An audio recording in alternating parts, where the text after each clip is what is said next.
Marco, stop! Stop, you're killing her!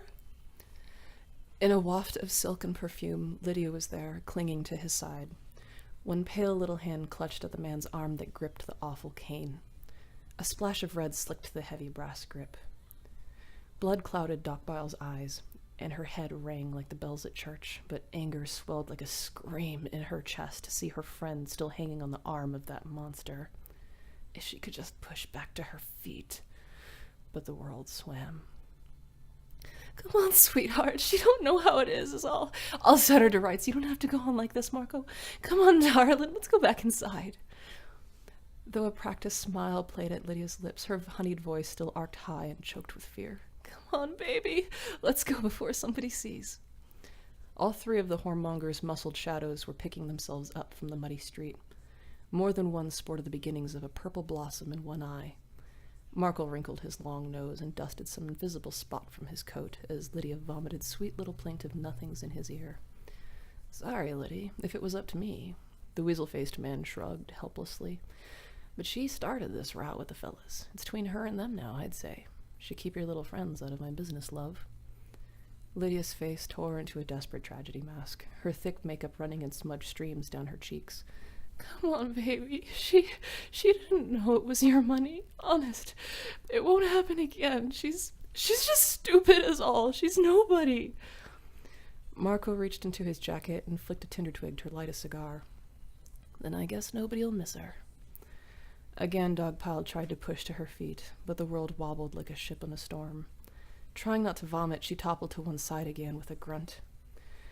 One of Marco's shadows wore a snub-nosed face decorated with more tattoos than teeth. Grabbing a fistful of Dogpile's shaggy hair, the man chuckled. Should know your limits, girl. This ain't no place for you. From somewhere, a voice muttered low, warm as fire, hard as steel. I quite agree. The fingers loosened their painful grip on her hair, and Dogpile's face landed in a puddle. The world was on its side and wore mottled red and browns, but she could see 4 sets of boots circling one now. Wait, no. 4 sets of boots circling a pair of large, scaled feet. The soft silvery rake of steel being drawn nearly silenced the angry chatter that her ears could no longer keep up with. Words were a race her brain couldn't win anymore. Angry shouts in the ring of metal turned into frightened cries and running feet, and then Lydia was there, the pretty whore too small to pick Dogpile from the ground, but too stubborn to stop trying. Here. The world swam again as broad arms gathered around and lifted her high. Where should I take her? Can she stay with you? Lydia's face was lost in a mask of smeared makeup and tears, but Dogpile could make out her friend wringing her little fingers. No, she can't stay with me.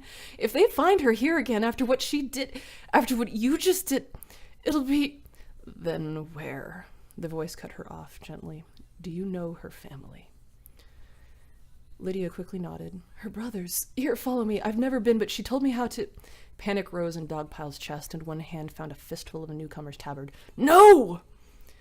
The copper-scaled face that met her eyes looked to her with furrowed brow, but finally nodded. All right, not home then. Is there anyone else? Suddenly, Lydia was digging silver coins from her pockets. Here, please, just take her with you. I've seen you before. You're staying at that corner place up on the high road, ain't you? She'll be safe there. Go on then. Find her a doctor.